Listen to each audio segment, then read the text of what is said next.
I'd say that's against the real law, the natural law, that you don't hurt others. It's still on the books. It's legal. So I'd say that would be one that people should disobey. If I went down there with my wife and I started whapping her with a stick, you think I wouldn't get arrested?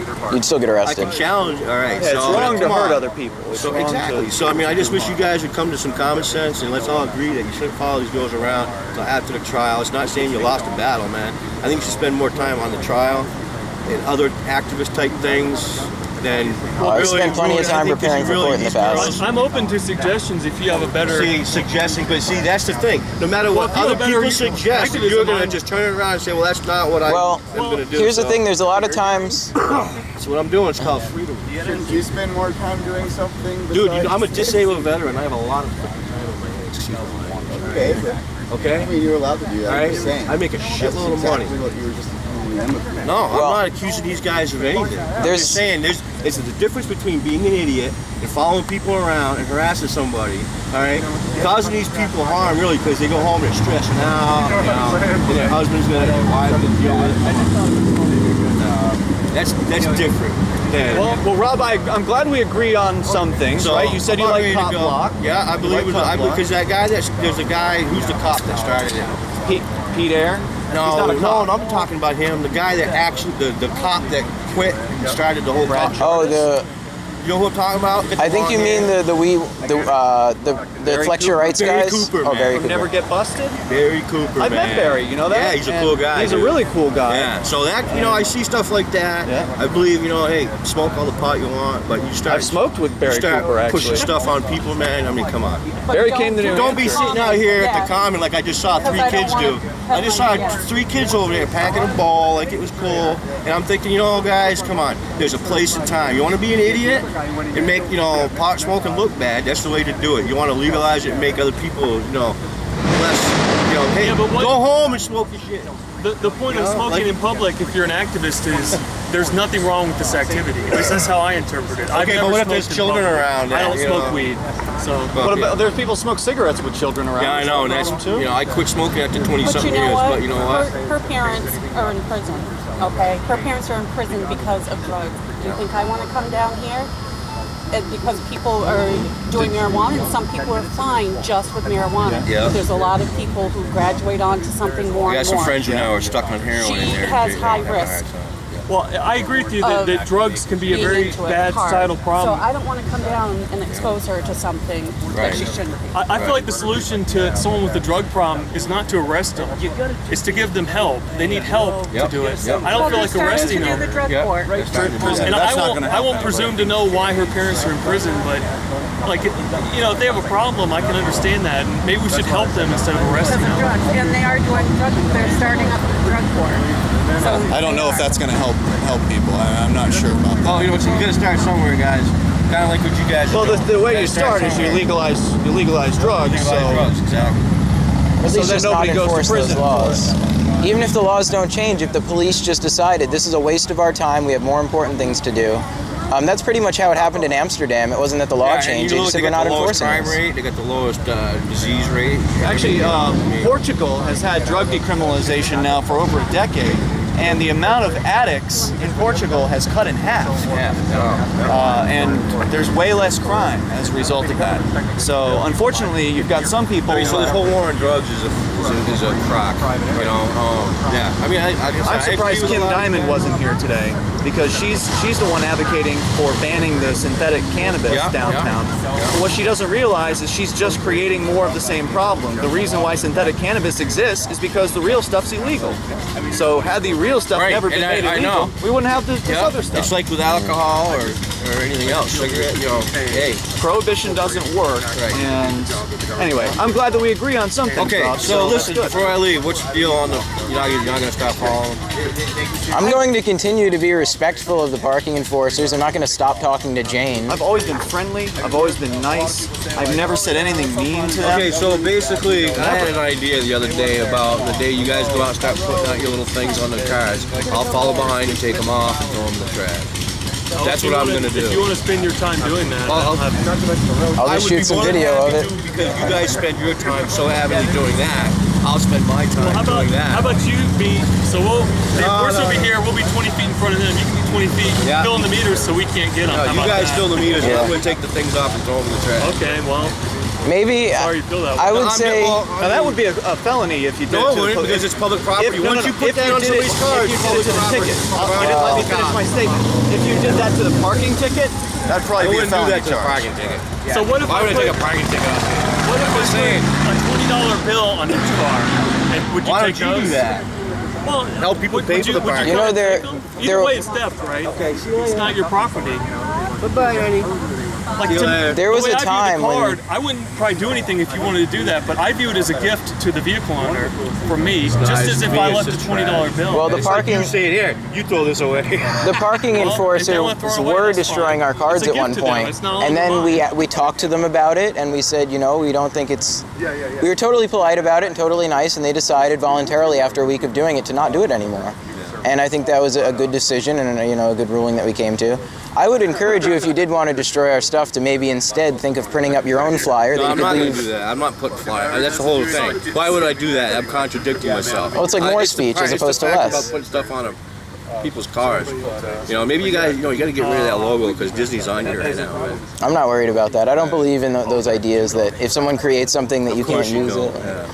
Because it's part of being in this new modern world that we live in, where the new modern world. Yeah, the technology exists. It's an old way of thinking to think that you can't just take what exists in the world and do what you want with it if I creatively. write a poem, you're gonna go put your name on it and sell it. Well, that would be fraudulent. But I think it would be totally. You're taking somebody else's intellectual property. That's what you said. Intellectual if I wanted to take, not be protected. If I wanted to take your poem and cut out the words and rearrange them, like, should I not have that artistic ability? Should I not have like? So that's what you do. You go on the website, you look up shit, and then you copy and paste it and put it on your site. But you didn't say well, I don't it. You make a come up habit with of it, but that's kind of like what you. I don't make a habit of using. I don't feel that Disney has been injured at all by us using their cards this year. It's not their card. It's a picture of a person. It's a picture of an image from a cartoon. It's like it's an idea. It's a thought. It doesn't. It's not concrete. All right. Well, draw some Calvin and Hobbes pictures and sell them. I guarantee you'll get freaking sued. So copyright law used to be. I'm not selling Disney stuff. I could be wrong on this, but I think it was not that it's theirs. You paid somebody. You paid somebody to make those. That's right there is against the law. Well, once you pay somebody to make a copyright, something that's been copyrighted, that even they're responsible. Does it matter if I printed them myself on a printer that I bought with paper that I bought, or? So does that make it different? Like if I paid somebody versus I printed them myself? No, you're still in trouble. I mean, but what it comes down to. What do you mean in trouble? Like you just took the fruit off these people. I mean, off you and put it on them. Basically, them people that are printing. Well, let me ask you a question, Rob. How long should copyright last for? I think it lasts. I don't know. Is it 5 years? I think it lasts forever. 70 years. It keeps getting extended. So it's the life of the author plus 70 years. It used to be 13 years when the Constitution was written. I think I could be wrong on that. So after 13 years, it'd be considered public domain. That cartoon came out in the 70s. I mean, well, like earlier, I like the idea of people had brought food. That people were sharing food. That's great. Sharing is a great thing. If you can replicate something of value and give it to someone, that's a good thing. And the idea of creating artificial scarcity and saying you can't replicate things that people value, that's ridiculous. I understand there's a property concept in a house because only one person can occupy their house. But if you could duplicate that house by clicking a button, why shouldn't you be able to? Why would somebody want to artificially limit the ability to be creative and produce more content? You can build a house like your neighbor's house if you want. Should your neighbor be able to copyright it? Right, you can't copyright the house. I mean, the architect has a copyright probably on the plans. I don't know if you can. Some of them probably. Well, I think maybe for corporate buildings. You may be able to. You must. Yeah, have to be able to. Maybe the likeness of it. Did you know you can't copyright clothing design? You can't copyright a clothing design? No, there's some things you can't copyright, and those businesses are fine, right? So copyright's really just a protection scheme. It's really just a protection scheme for rich businessmen. Yeah.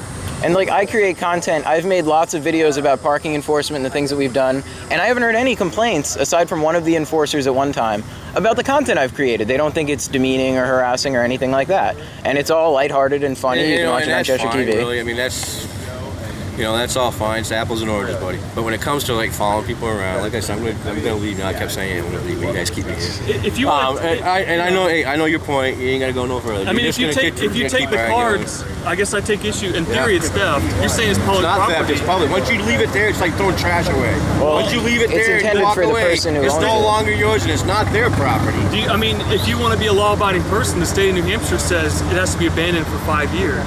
That's the abandoned property. Not when it comes to flyers. That's only you're talking. Once you look that up, I think it's states. You know, it's not your property.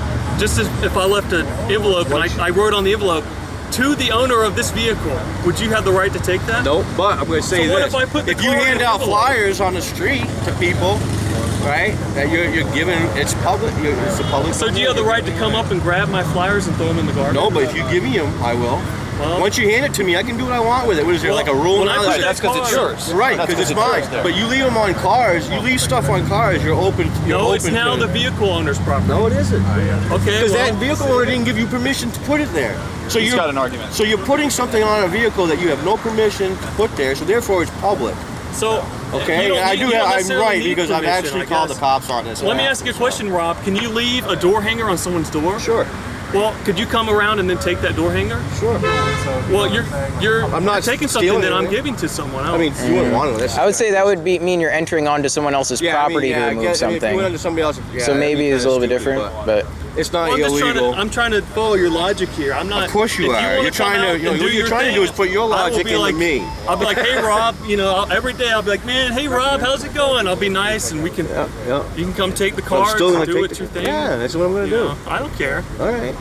I'm just letting you know. I think maybe the best service for that would be finding out the people who don't want the cards at all, and then like finding. Well, how are you going to do that? You see, that's not what you guys are there for. Well, there is one person who owns a certain truck. Are you going to find people who want you to put money? No, somebody told me not to Robin Hood their vehicle, and I try to be conscious of that guy's truck and not do it. Oh, that's good. There's one guy that put a sign up. Yeah. Right? Yeah, one person has a little dashboard thing. And, see, now this is weird. Like you guys have gotten people to have to go to that, to go out of their way to make signs and do that, and.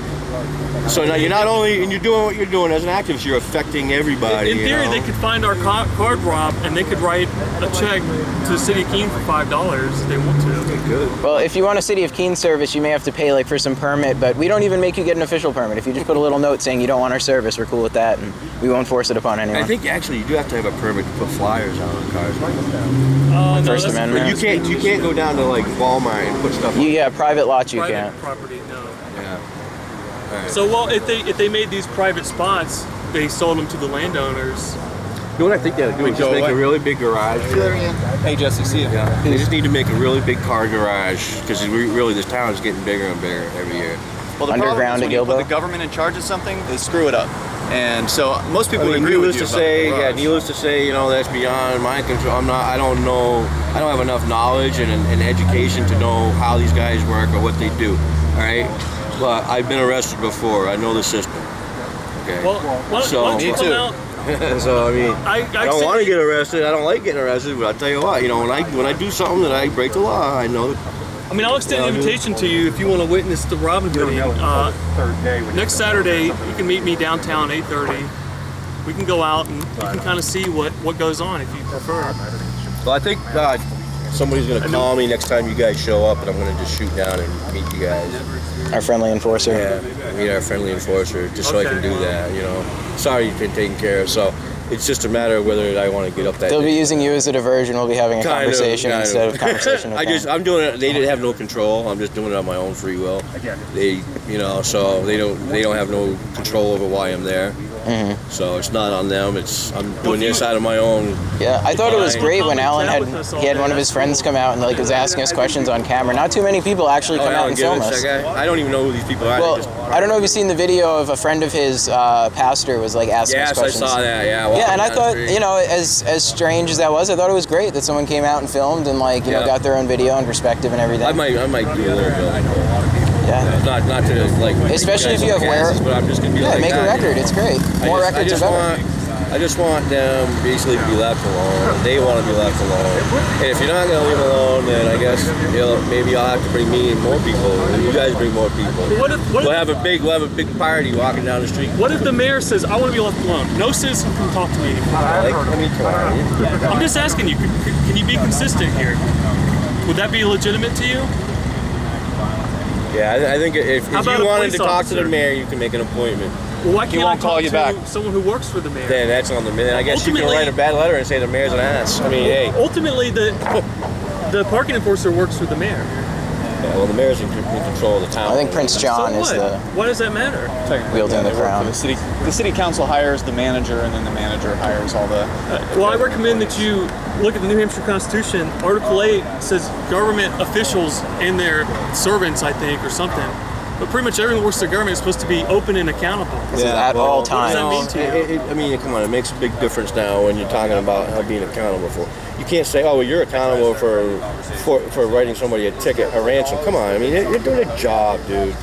Well, I mean, that is a ransom, though. But somebody has to go out and burn, pick up your trash. And burn but shit, that's privately done. That's a job, but it's not privately done. I mean, come on. There's corporations out there that are waste management companies. Come on. Run by the union. I mean, what is a monopoly contract pretty much? Like, if you have a deal with the government, you're the one business doing it. So, but that's why what I do is about the video is an important aspect because I think like openness, accountability, transparency is a good thing, a way of forwarding a conversation, and changing the way we think about things. Yeah, I guess I'm glad that we agree on a lot of stuff, and I think the only thing we're really disagreeing on here, generally, about the parking enforcers. My viewpoint is that they're government workers and they're subject to being asked questions. I'm always nice about it. I never say nasty things to them. They've called my friends names, but I've never called them any names. They've called me they've called them minions. Yeah, I guess if you follow people around, kind of after a while, they. No, it was day one. The first time I ever went Robin Hooding, Jane told me I was in a cult. She called Garrett and myself things. She called us minions. So the claim that somehow it's worn on them and that's the reason they've become negative, to me is not a valid claim. One of my first experiences with Alan Gibbets was I was chalking on a sidewalk and I spelled everything correctly, and then he looked at me and said something about how, you don't know how to spell, which is really funny because I won the school spelling bee in 6th grade, but there's an AKPF episode. On, like really uncalled for insults. Yeah. Well, some people just don't know how to handle, Well, right, and if you can't handle the stress, get out of the kitchen. But what you're doing is you're I will go and saying that statement. You're forcing somebody to quit their job because you don't like what they force. do. I would never force anybody to do anything. But I'm not saying you're physically forcing somebody, but you're making their life so miserable that one guy had to quit, dude. They didn't have to. They chose a job, Rob, where they knew they were going to get negative feedback from people. It's in their job description. Listen, I'm a justice of the peace in the state of New Hampshire. Okay. Now I know I have to be upheld a little bit higher standards than just some Joe Blow citizen now. Okay. I got a lot of rights. See you, Graham. Hey, see you, Graham. Nice talking. I think that's awesome that you're open camera. Oh yeah, hey, it's my right, man. Oh. Yeah, I know. So yeah.